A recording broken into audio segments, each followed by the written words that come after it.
dan berupa uang Rp232.156.657.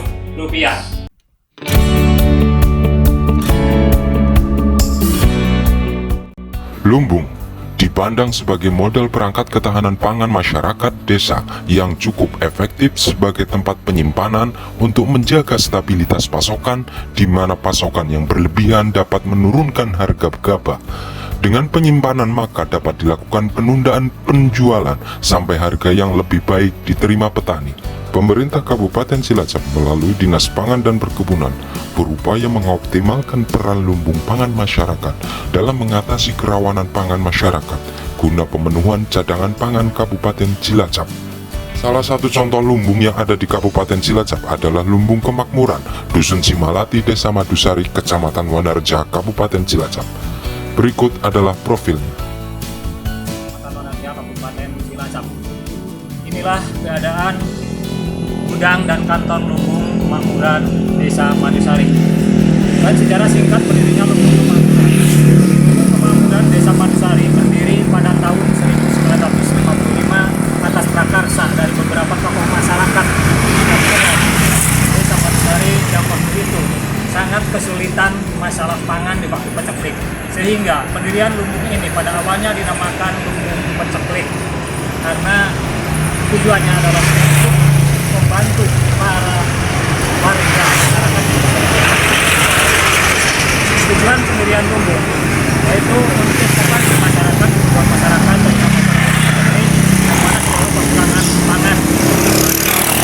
Sampai pada saat ini semakin berkembang dan anggota sampai saat ini telah mencapai 344 orang.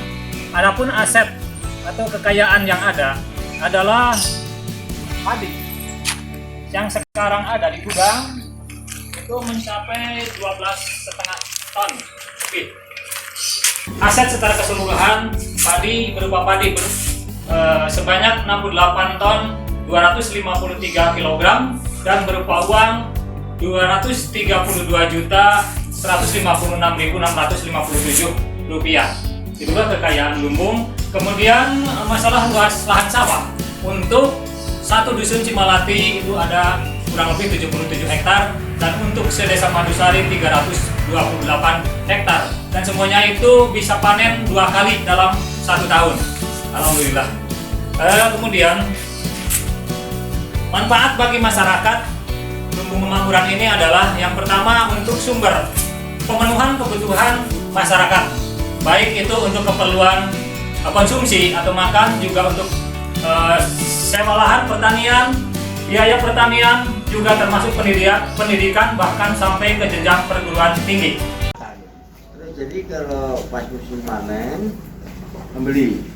Kita musim panen itu menerima setoran dari petani. Terima setoran ya. Kemudian pada musim paceklik petani pada ambil pinjam. Setahun ini juga ada. Ini panen kan biasanya kan Januari sampai Juni ya. Iya.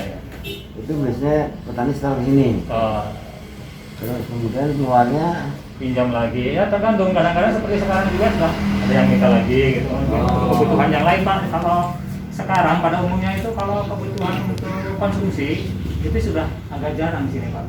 Karena rata-rata mereka juga petani semua, hampir punya lahan. Kemudian bedanya kalau di sini itu petani tidak ada yang menjual di sawah Pak. Petani itu nanti dijemur, disimpan untuk cadangan. Iya. Jadi sehingga yang mengambil atau pinjam untuk konsumsi itu cuma mungkin nggak ada 50%-nya. Kalau yang pinjam itu kebanyakan itu untuk keperluan yang lain, mungkin ada untuk anak sekolah atau untuk sewa lahan, lahan pertanian, ada untuk beli pupuk kadang-kadang. Oh jadi pinjam itu nanti dijual dulu? Iya, dijual. Untuk keperluan sekolah, beli pupuk. Iya, kadang-kadang kita juga yang beli nanti. Ya. Gabah itu beras? Gabah. Satu musim bisa 80 apa 100 ya? Apanya? Ya kalau terkumpul. Kapasitasnya berapa nih? Ini kapasitas sekitar 30 ton. Maksimum itu? Iya. Ini. Oke. Bicara soal lumbung, peran dan fungsinya untuk petani itu sebenarnya luar biasa. Sebenarnya kalau bicara lumbung itu bagi petani itu sebagai suatu wadah badan usaha mereka, baik secara tradisional atau modern. Jadi menurut saya itu lumbung ada dua macam, lumbung pangan tradisional sama lumbung pangan modern. Yang membedakan apa? Yang membedakan itu fungsinya. Kalau lumbung tradisional itu hanya sekedar mereka menyimpan bahan pangan seperti gabah atau beras untuk mengantisipasi masa-masa paceklik atau masa-masa yang sulit, misal nih seperti banjir atau bencana alam, kemudian gagal panen karena hama wereng dan lain-lain, atau mungkin seperti masa-masa sekarang ini, masa pandemi. Peran lumbung kalau dikembangkan, direvitalisasi dengan baik itu akan menjadikan sebuah solusi terhadap ketersediaan pangan. Nah, bedanya dengan lumbung tradisional itu dengan modern itu, kalau modern dia lebih cenderung ke arah yang bisnis lagi. Jadi mereka tidak menggunakan sarana lumbung itu tidak hanya untuk menyimpan dan mempersiapkan masa paceklik, tapi sebagai langkah bisnis mulai dari produksi, distribusi, bahkan untuk kesejahteraan anggota.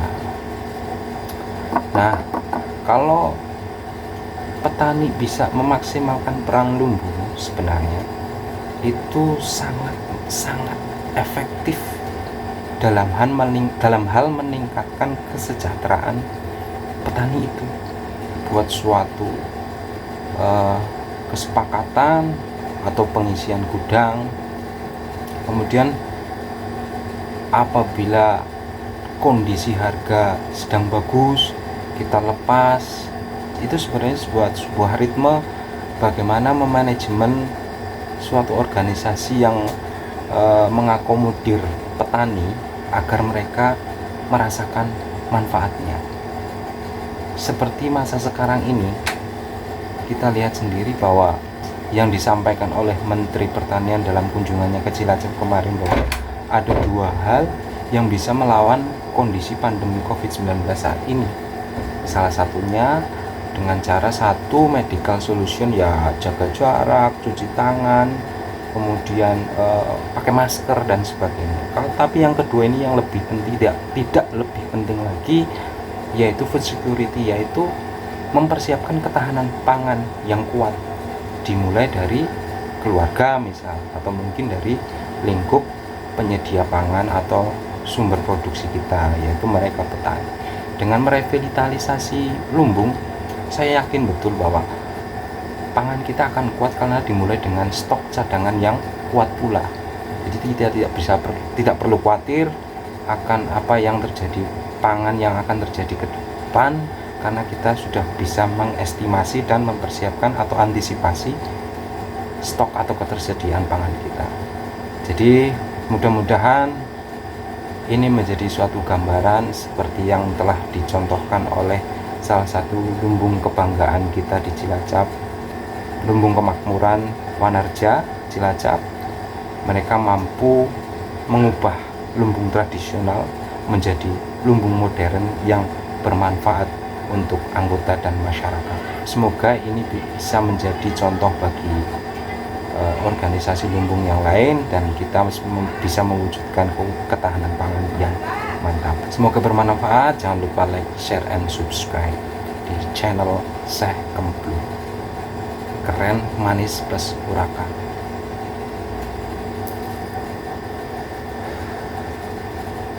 Selanjutnya, marilah kita bekerja sama dan sama-sama bekerja untuk kemajuan lumbung dan juga untuk pemanfaatan menangani permasalahan